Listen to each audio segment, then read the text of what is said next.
Hey there. Ready to get ahead of the economic curve, maybe even outsmart it a little? Outsmart it, love that. Well, today's deep dive is all about riding out those economic dicks, those recessions. But don't worry, we're not heading into doom and gloom here. Not at all. Think of it more like your crash course in, economic savvy.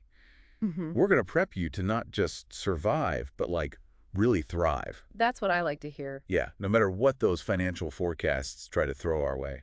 That's the energy I love because honestly, it's less about predicting doom and more about just feeling empowered, ready to handle whatever might come. Right, it's like we're like assembling this economic toolkit. Yeah. Think like Swiss Army knife for your finances. Okay. And we've got these articles, they're laying out, early warning signs. We've got expert predictions in the mix. And honestly, some really clever strategies, like stuff hmm that everyday people are already using to get ahead of this whole thing. And it's amazing. You know what's striking to me? It's how many of these things we're talking about. They're just good financial habits anyway. It's true. Like in general, it's not even like waiting for a crisis. It's building that strong foundation now. Exactly. So let's just dive into this first layer of like economic weatherproofing. hmm We're talking shoring up your finances. And no, I don't just mean checking your bank balance, although Do that too, maybe do that too just in case. just to be safe. But it goes a little deeper than that. It does, it really does. And almost every single source, we've got, stresses, they underline, they bold it, the absolute importance of an emergency fund. Yeah. It's that financial cushion everyone wishes they had Yeah. when things get rough. Yeah, for good reason. We're Oh. talking about like a safety net if, say, income takes an unexpected hit. Right. But how much are we even talking? Realistically, I mean. Most experts suggest, kind of the golden rule, 3 to 6 months at least of living expenses Yeah. just stashed away. I know, it sounds like a lot, I know. It does. But think of it this way. One of the sources actually had this story, and it really stuck with me. This woman, she sailed through a recession, like almost completely unscathed, Wow. because she had just diligently, slowly built up her savings. She had her bills covered. She was able to keep her home, while honestly, people around her were struggling to stay afloat. Wow. That's the power, right? That's preparation. That's a visual, like she's riding the waves, everyone else is caught in the storm. Yeah. But okay, saving that much, I mean, especially when you're like starting from zero, it can be daunting. It can be, yeah. Any tips on how to actually make this happen? Oh, for sure. And the biggest one is it's a marathon. This is not a sprint. Okay. Even small, consistent, like, you put aside a little bit every month, those contributions really, really add up. Yeah. One strategy I saw, I thought this was interesting, is called micro saving. Micro saving. So think like you round up your purchases, right, to the nearest dollar, and that spare change just goes automatically into a separate savings account. Ooh, It might not seem like a lot in the moment, but those little bits here and there, they add up. they really, really That's go. that's really cool. I like that. It's like Yeah. sneaking in those financial gains Exactly. without feeling the pinch. Right, like you don't even notice it. Okay, so we've got our metaphorical, our financial life raft. That's the emergency fund. Yeah. What other, like, crucial gear needs to be in this economic survival kit of ours? All right, let's tackle it head on. Okay. Debt. Yeah. Let's be real. Yeah. Recessions and debt, they are not friends. They're not a good combination. They are not. Not at all. See, because interest rates, they love to climb during a downturn. Mm-hmm. And that just makes it harder and harder to manage what you already owe. Right. So it's about we've got to lighten that load before things get tough. Is that what you're saying? Exactly. All our sources really focus on this. Tackle that high interest debt aggressively.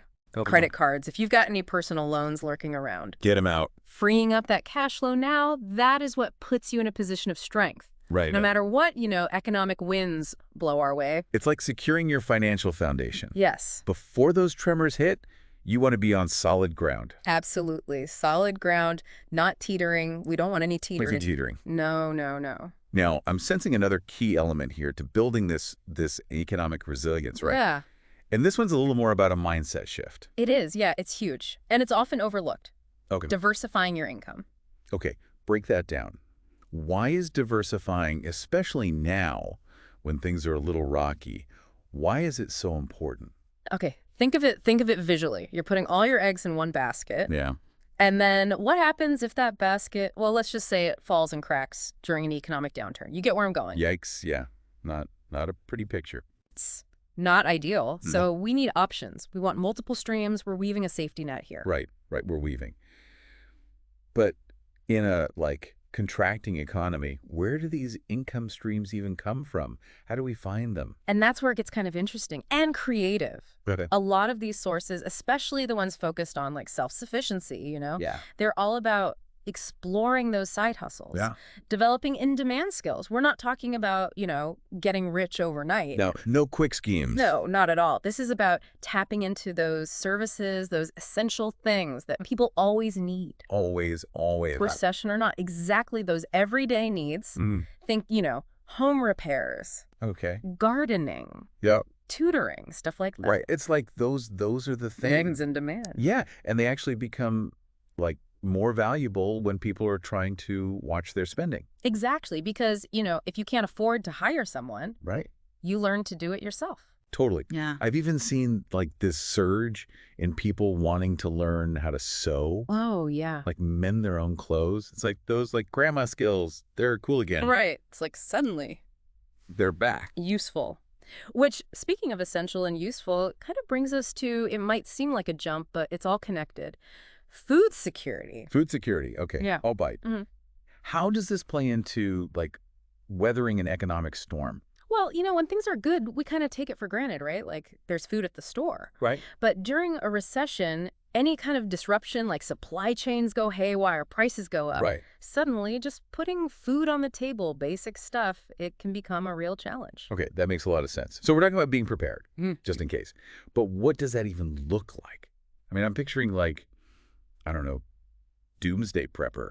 Okay, so not quite doomsday prepper level. Oh. But a lot of the sources, they get really practical about this, which I appreciate. Step 1, building up a stockpile. Non-perishable foods. Your pantry heroes. Rice, beans, pasta, canned goods. Pantry heroes, I like that. Yeah. So stocking up, I get it, but how much are we even talking about? Yeah. Realistically, it's not like I have a bunker under my house. No bunkers required. Yeah. And honestly, it can be as small or as big as you need it to be. Oh. Even having a week or two's worth of extra food on hand, Yeah. that makes a difference. And hey, if you have the space and you're into it, some people go for those freeze-dried meals. Yeah. Those can last 25 years. 25 years. Wow, that's longer than some milk. It's true. But okay, beyond the stocking up, right? Yeah, what else? This is where it gets kind of fun, I think. Tapping into our inner producer. What, raising chickens on my balcony? Okay, maybe not chickens, although I've seen it Okay. done. But really, even if it's a small garden, a couple of pots on a windowsill, Yeah. fresh herbs, some tomatoes, maybe even some strawberries. Right, because it's they say give a person a tomato. They eat for a day. Exactly. Teach a person to grow tomatoes. They have salsa for a year. Exactly. All right, so we've got our finances, we've got some skills, we're becoming more self-sufficient with the food situation. This is an impressive resume we're building. Right. What else? What else do we need on this toolkit of ours? Well, remember those essential skills we were talking about? Yeah. They're not just about, padding your wallet. Right. During a recession, money's tight, right? Yeah. People are a lot less likely to pay for a service if they can DIY it. Oh, that's a good point. Oh, Knowing how to fix the leaky faucet, rewire a lamp, exactly. those are valuable. Yeah. And not just saving money, could even be income. Oh, true. You become the go-to handyman. Right, everyone's coming to you, There you go. Opportunity. turning that challenge Yeah. into cash. Are there any other skills that we haven't talked about? I feel I'm ready to learn all the things now. You are on a roll. Well, a few sources highlighted this. I thought it was interesting. First aid. Okay. Basic medical knowledge. Oh, that's a good point. Yeah, if you think about it, if healthcare, traditional healthcare becomes less accessible Yeah. or affordable, suddenly knowing how to take care of things at home, Right. pretty important. Yeah, just even having a well-stocked first aid kit Oh, yeah, for sure. doesn't seem so prepper anymore, does it? Not at all. It's practical preparedness. It's about taking control Yes. on multiple levels. And speaking of well-being, I have a feeling you're going to bring up something I struggle with. Community. I was going to go there eventually. I know we can talk about the beans and the DIY, but really, Right. when things get really tough, it's our communities Mhm. that become those lifelines. Yeah, it's so true. It's so easy to just kind of think like, oh, I got this, and like be in our own little silos. It is, but, thinking back to our sources, there was that story about, remember that small town? Yeah, yeah. And they started bartering. Remember that? Yes. They had their own little, local trading Oh, system, that's cool. a loaf of bread for a haircut, gardening expertise for, help with car repair. I love that. That is so cool. It's realizing we all have something to offer, even when like traditional currency is tight. Exactly. And it's not just, about the practicality of it. It's the connection. Yeah. It's the mutual support. Yeah, that's huge. Because honestly, we're social creatures. We need each other. Especially, yeah, when things feel uncertain. Totally. It's like if you want to go fast, go alone. But if you want to go far, Go together. yes. Exactly. Okay. So we've got our community. We're, brushing Yeah. up on our skills. We're like ready to become more self-sufficient. But there's got to be more, right? Like there's that kind of internal aspect. Internal gain. This is huge. Because you can have all the tools, all the resources, the best laid plans. Right. But if you're constantly battling your own mind, Yeah. that fear, that negativity, it's exhausting and it makes it harder to deal with things. So true. So how do we even begin to build that like inner resilience? Well, the good news is our sources had some pretty great advice on this. Okay, good, good. And a common thread I kept seeing was this idea of mindfulness, Okay. stress reduction techniques. Yeah. So we're talking meditation, deep breathing exercises, Yeah. simple things. Yeah. Yeah. Spending time in nature, those things that just kind of help you hit the reset button. Okay, so quieting the mental noise. Got it. Exactly. Create some space. What about beyond those, like those mindfulness practices? Any other tips? Okay, this one's going to sound really simple, but it's huge, and I have to remind myself of it all the time. Focus on what you can control. Okay. Don't get bogged down in the stuff that you can't. Oh, that's so hard, though. It is hard. Because it's so easy to get, like, what if this, what if that? It is, but at the end of the day, you can drive yourself crazy Right. with all the what ifs in the world. And it doesn't change anything. Exactly, doesn't change a thing. Right. Okay, I'm going to write that down. Focus on what you can control. There you go.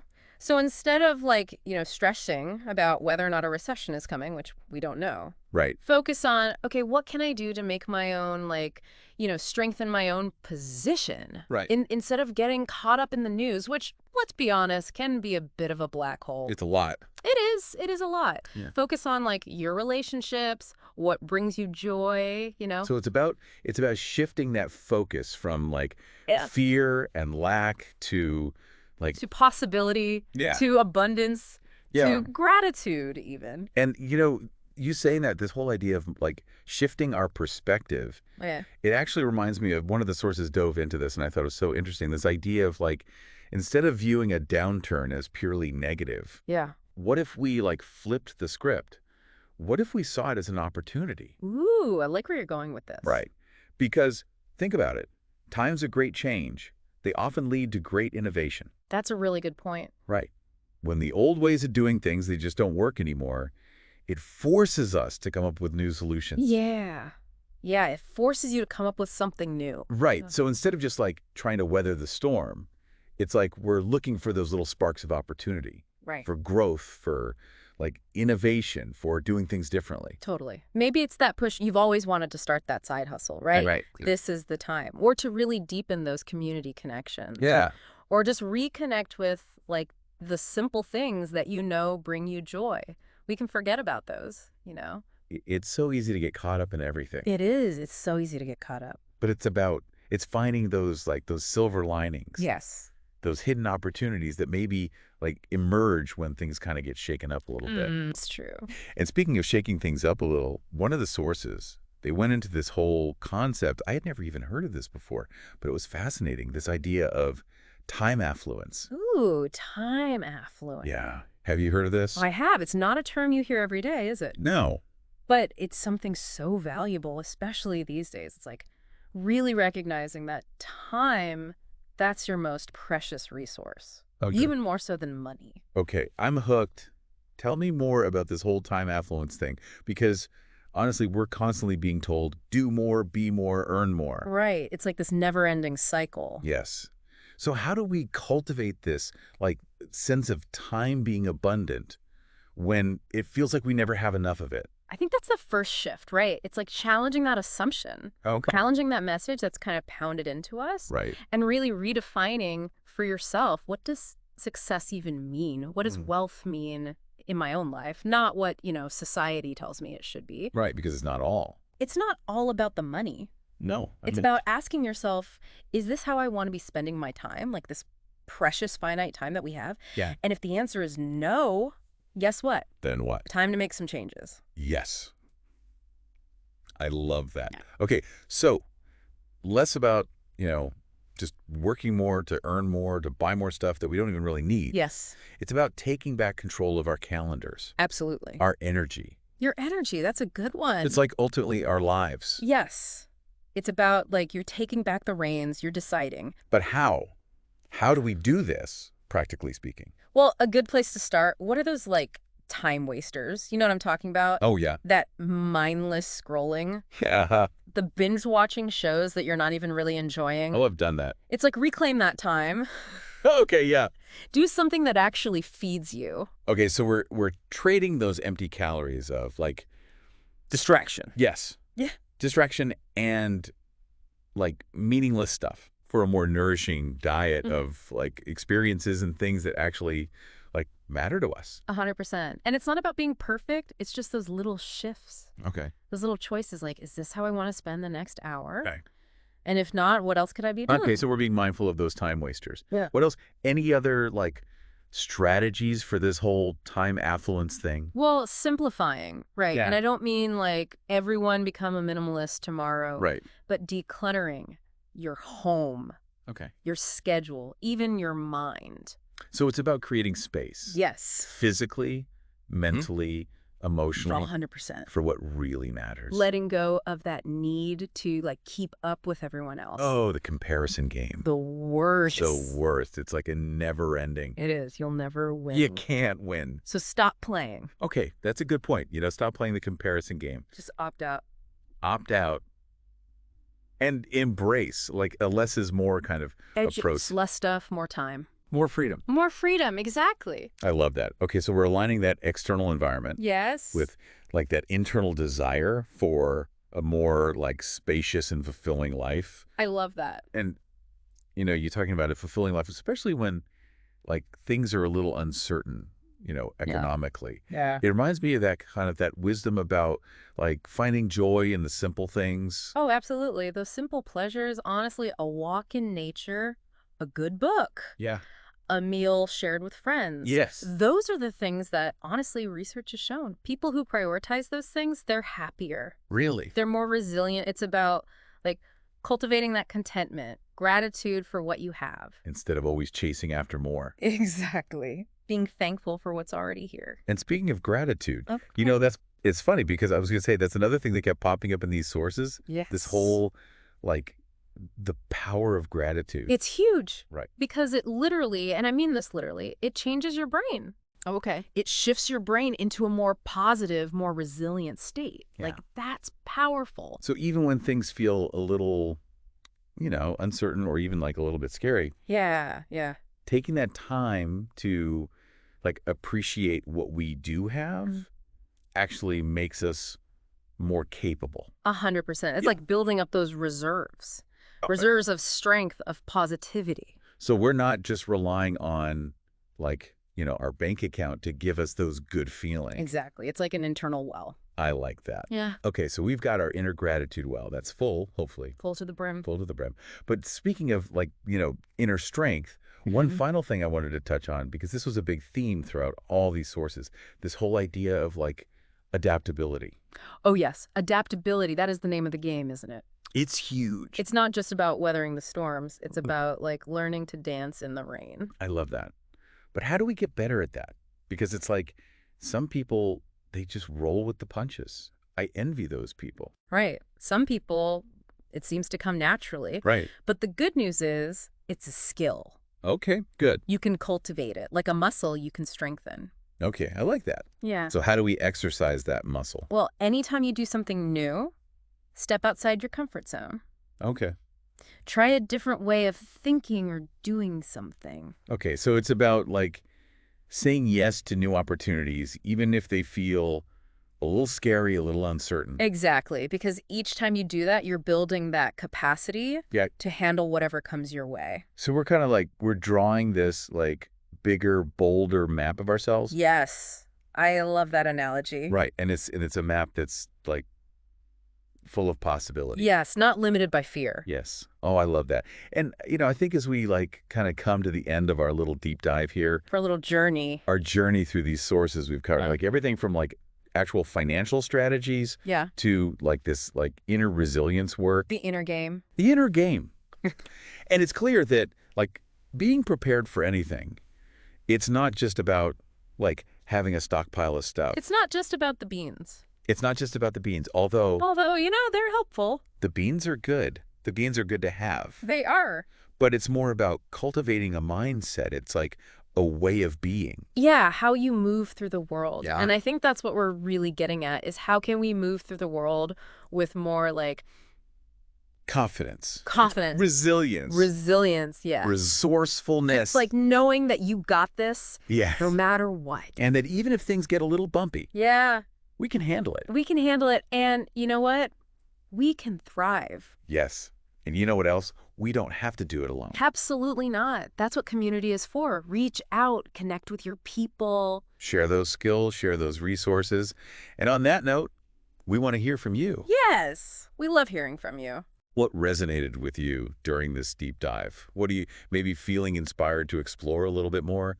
Head over to our website. Yeah, let us know. Share your thoughts, because we're all learning together, right? Exactly. Until next time, stay curious, stay connected, and stay resilient.